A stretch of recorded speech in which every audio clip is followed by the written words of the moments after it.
Hi friends, welcome back to our channel. எல்லோரும் எப்படி இருக்கீங்க? ஹோப் எல்லோரும் நல்லா இருப்பீங்கன்னு நாங்களும் ரொம்பவே நல்லா இருக்கோம். இந்த வீடியோ தமிழ் நியூ இயருக்கும் முத நாள் நைட் ஒரு 11 மணி போல வீடியோ எடுக்க ஸ்டார்ட் பண்ணேன். தூங்க போற நேரத்துல என்ன சிஸ்டர் வீடியோ எடுத்துட்டு இருக்கீங்களே அப்படின்னு சொல்லி உங்களுக்கு தோணலாம். ஆமாங்க, நானே கூட எதிர்பார்க்கல லேட் நைட்ல இவ்வளவு வேலை இருக்கும் அப்படின்னு சொல்லிட்டு.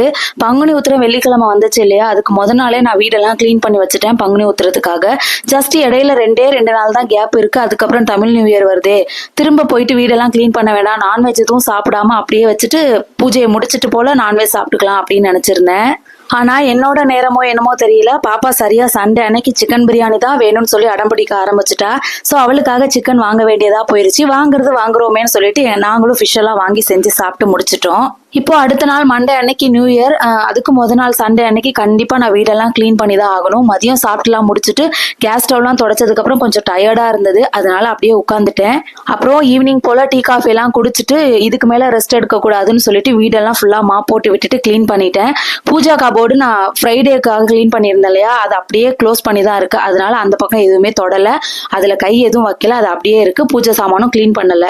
தேர்ஸ்டே அப்போவே வீடெல்லாம் கிளீன் பண்றப்போ பூஜா சாமான், பூஜா கபோர்டு, படம் எல்லாம் தொடச்சி மஞ்சள் குங்குமம் எல்லாம் வச்சது அப்படியே தான் இருக்கு. அதனால புதுசா திரும்ப போயிட்டு அதுல கை வைக்க வேண்டாம்னு சொல்லிட்டு விட்டுட்டேன். சண்டே அன்னைக்கு நான்வெஜ் சாப்பிட்டதுனால திரும்ப ஒரு தடவை கிளீன் பண்ற மாதிரி ஆயிடுச்சு. அடுத்த நாள் பூஜைக்காக வேண்டிய ப்ரிப்பரேஷன் எல்லாமே கொஞ்சம் லேட்டா பண்ற மாதிரி ஆயிடுச்சு. அதுதான் இங்க வீடியோல காமிச்சிட்டு இருக்கேன் உங்களுக்கு.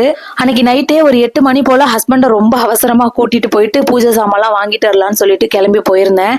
ரொம்ப லேட்டா போனதுனால சில பல திங்ஸ் எல்லாம் கிடைக்கல. சரி மிச்சத்தை காலையில கூட வாங்கிக்கலாம்னு சொல்லிட்டு இருந்ததை மட்டும் வாங்கிட்டு வந்துட்டேன். இதுக்கு முன்னாடி வருஷம் எல்லாம் இந்த தமிழ் நியூ இயருக்கு வீட்டுல பூஜை பண்ணுவோம் இல்லையா, அது வந்து ரொம்பவே சிம்பிளா தான் பண்ணுவேன். பாப்பா ரொம்ப சின்ன குழந்தையா இருப்பா, அவளை கவனிச்சுக்கிறதுக்கே டைம் எனக்கு சரியா இருக்கும். So at the same time பூஜையும் ஸ்கிப் பண்ணக்கூடாது அப்படின்றதுனால ரொம்பவே சிம்பிளா தான் பண்ணுவேன்.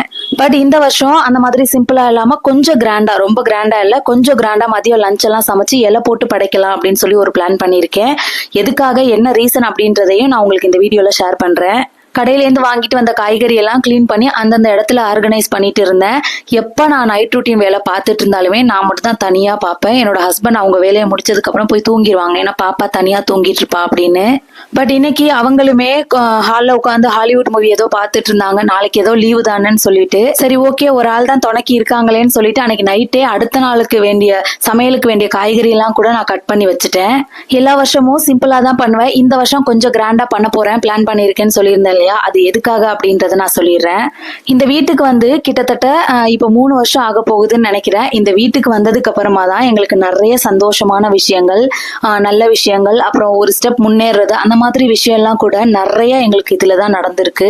சேம் டைம் சில பல கஷ்டமான விஷயங்கள், கஷ்டமான சிச்சுவேஷன் அதெல்லாம் கூட வந்திருக்கு. பட் கஷ்டமான விஷயம் எல்லாம் மறந்துடணும், அப்பதான் வந்து அடுத்த நாள நம்ம ஹாப்பியா செலிப்ரேட் பண்ண முடியும். ஸோ அதெல்லாம் மறந்துட்டு நான் நல்ல விஷயத்த மட்டும் சொல்றேன். இந்த வீட்டுக்கு வந்ததுக்கு அப்புறமா தான் ஹஸ்பண்டோட ஆஃபீஸ்ல அவங்களுக்கு ப்ரொமோஷன்ஸ் நிறைய கிடைச்சது. அப்புறம் இப்ப நாங்க வச்சிருக்க கார் வந்து இந்த வீட்டுக்கு வந்ததுக்கு அப்புறமா தான் வாங்கினது. மெயினா இப்போ ரீசெண்டா நாங்க புதுசா ஓன் ஹவுஸ் வாங்கியிருக்கோம், அதுவுமே இங்க வந்ததுக்கு அப்புறமா தான் வாங்கியிருக்கோம். ஸோ இந்த வீடு எங்களுக்கு ரொம்பவே ராசியான வீடுன்னு தான் சொல்லணும். அதுவும் இல்லாம கண்டிப்பா இன்னும் 2 மாசத்துல நம்ம புது வீட்டுக்கு ஷிஃப்ட் ஆயிடுவோம். ஸோ நெக்ஸ்ட் இயர் சித்திரை 1 பூஜை வந்து அங்க புது வீட்டுல தான் பண்ண போறோம், இந்த வீட்டுல பண்ண போறது கிடையாது. அண்ட் சேம் டைம் லாஸ்ட் இயரும் சில பல காரணங்களால பூஜை பண்ண முடியல. ஸோ அதுவும் ஒரு மாதிரி போட்டு உறுத்திக்கிட்டே இருந்தது. பட் இந்த வருஷம் அந்த மாதிரி எந்த பிரச்சனையும் இல்லாம பூஜை பண்ற மாதிரி சான்ஸ் கிடைச்சிருக்கு. ஸோ இத்தனை நல்ல விஷயம் நடந்த இந்த வீட்டுல கடைசியா பண்ண போற பூஜை. ஸோ இத்தனை வருஷம் பண்ணதை விட ஒரு ஸ்டெப் கொஞ்சம் முன்னாடி கொஞ்சம் அதிகமா பார்த்து பண்ணலாமேன்னு பிளான் பண்ணிருந்தான். அந்த மாதிரி லஞ்ச் எல்லாம் போட்டு இலை போட்டு படைக்கிற மாதிரி பிளான் பண்ணிருக்கேன். எங்க படம் முடிஞ்சு அவங்க சீக்கிரமா தூங்க போயிட்டாங்கன்னா அப்புறம் தனியா நம்ம வேலையெல்லாம் பாத்துக்கணுமே அப்படின்ற பயத்திலே சீக்கிரமா என்னோட வேலையெல்லாம் முடிச்சுக்கிட்டேன். அப்பவே டைம் பாத்தீங்கன்னா 12 o'clock மேலேயே ஆயிடுச்சு. அப்படியே அடுத்த நாள் காலையில இருந்து நான் வீடியோவை கண்டினியூ பண்ணியிருக்கேன். காலையில கொஞ்சம் சீக்கிரமா எழுந்திரிச்சிடணும் அப்படின்னு சொல்லிட்டு தான் தூங்குனேன். ஆக்சுவலா பாத்தீங்கன்னா நைட்டு கூட எனக்கு சரியா தூக்கம் வரல. நைட்டு தூங்க போனது என்னமோ 12 o'clock மேலதான். ஆனா ஒரு துளி தூக்கம் கூட எனக்கு வரல. ஏன்னா நாளைக்கு நம்ம பிளான் பண்ணிருக்க டைமுக்கு சரியா பூஜையை முடிச்சிருவோமா, அதுக்குள்ள வேலையெல்லாம் முடிச்சிருவோமா அப்படின்ற ஒரு பதட்டம் தான் எனக்கு இருந்தது.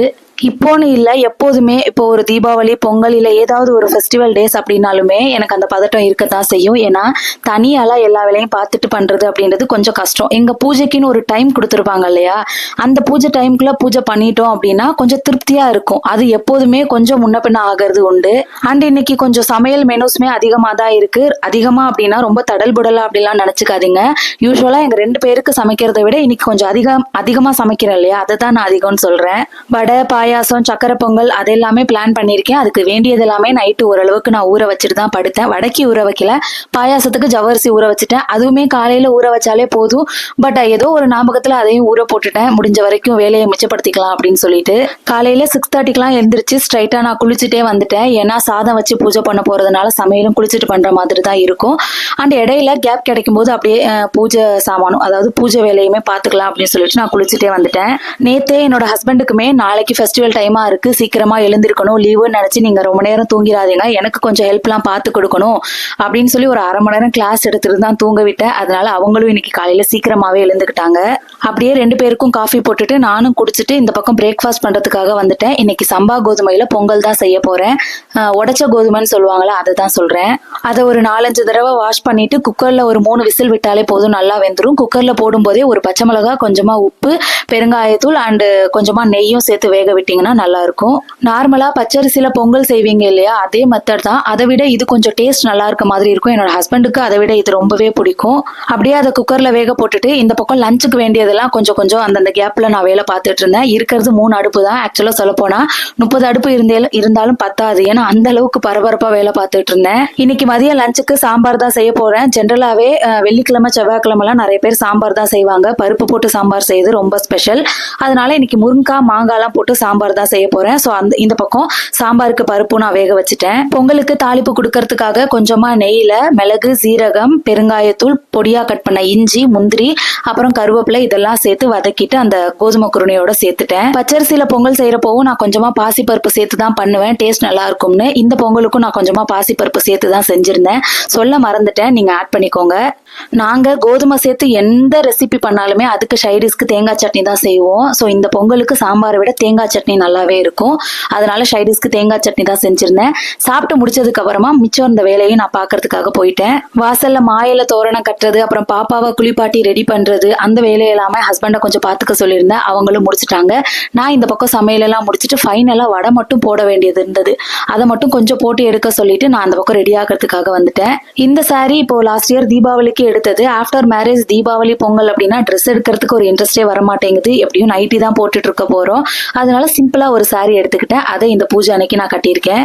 இந்த தமிழ் நியூ இயர் அன்னைக்கு பண்ற பூஜையில உங்க வீட்டுல என்னெல்லாம் தானியம் இருக்கோ அதெல்லாம் கூட வச்சுக்கலாம். நிறைய பணம் நகை எல்லாம் இருந்ததுன்னா அதெல்லாம் கூட வச்சுக்கலாம்.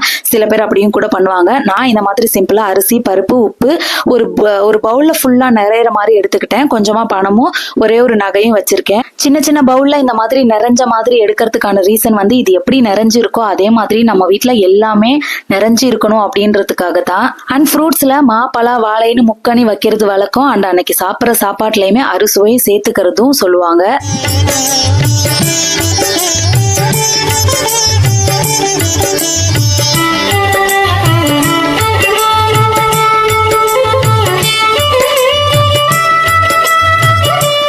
நான் இன்னைக்கு அந்த 3 பழத்தோட சேர்த்து இன்னும் கொஞ்சம் பழமும் வச்சிருந்தேன். அப்புறமா சாதம், சாம்பார், ரசம், தயிர், வாழைக்காய் வறுவல், கேரட் பீன்ஸ் பொரியல், அப்பளம், வடை, சக்கரை பொங்கல், ஃபைனலா பாயாசம், கொஞ்சமா மாங்காய் ஊறுகாவும் செஞ்சிருந்தேன்.